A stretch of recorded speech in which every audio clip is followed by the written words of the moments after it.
Welcome to First Congregational United Church of Christ, Boulder. This is the audio version of the weekly devotional.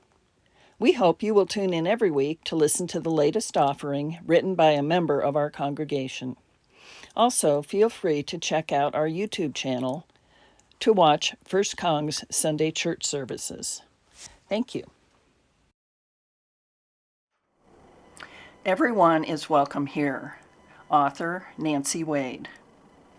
Sarah Inama is my hero. I'd like to tell you her story. For 5 years, Sarah has taught middle school civics in the West Ada School District, located in Boise, Idaho. At the beginning of this school year, as she had every year of her teaching career, Sarah put up posters to create a welcoming and inclusive classroom environment. One of those posters, shown above, reflected a simple but powerful message. The poster went unchallenged during the fall semester, but in February 2025, her principal asked her to take it down. Sarah did not understand his logic, but removed the poster. The next morning, she put it back up. Her principal objected, and when she questioned his reasoning, he told her that the poster was, quote, her opinion and that some people might not agree with its message, unquote. She felt that the situation had been politicized, that the policy was tinged with racism, and that his explanation did not make sense to her. Sarah told a reporter that she considers inclusion, quote, the basis of public education, unquote. Her principal told Sarah that she had until the end of the 2024-2025 school year to take the poster down, or she would lose her job.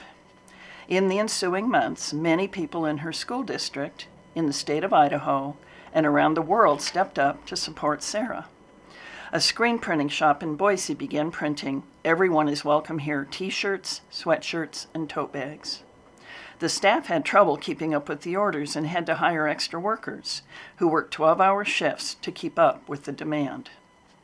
In early April, a friend and I traveled to Boise for a short visit with longtime friends. We visited the print shop, which was a beehive of activity. There were stacks of t-shirts and sweatshirts everywhere.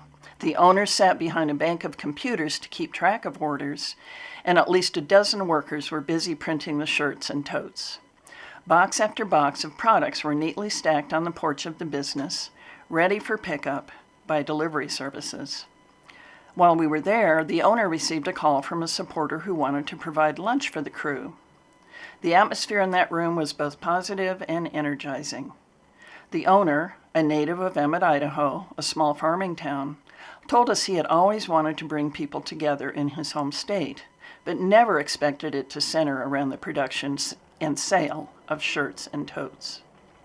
As you probably know, the state of Idaho is among the most conservative in the nation. While we were there, we visited the Idaho State Legislature and were told that the majority of senators and representatives routinely carry firearms while working.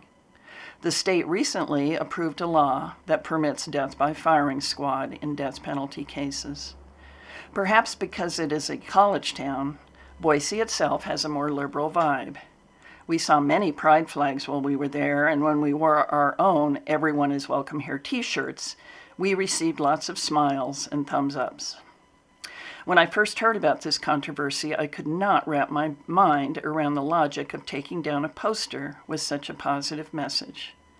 At our own church, First Cong, according to our website, we, quote, celebrate our commitment to be a congregation living our faith as a journey, compassionate service, and inclusion of all. Inspired by the boundless grace of God as revealed in the radical love of Jesus Christ, we aim to make the words "all are welcome" as inclusive as they sound, end quote. I don't believe inclusion of all is an opinion. Rather, I see it as a core belief, a way of truly living our Christian values and a guiding light in my life.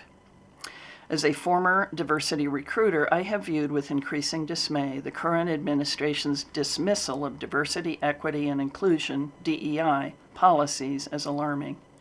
I simply do not understand. Sarah Inama stood her ground through the remainder of the school year. On May 9th, she sent a letter of resignation to her principal. It read in part, quote, I cannot align myself nor be complicit with the exclusionary views and decisions of the administration. It is extremely disturbing and embarrassing to see a district prioritize appeasing individuals with racist perspectives over celebrating the diversity and beauty of all our students.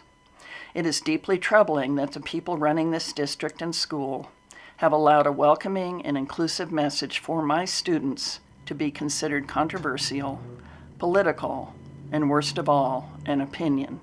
End quote. Sarah told a reporter that because of her actions, she believes her students have learned the importance of standing up for one's beliefs and that adults aren't always right.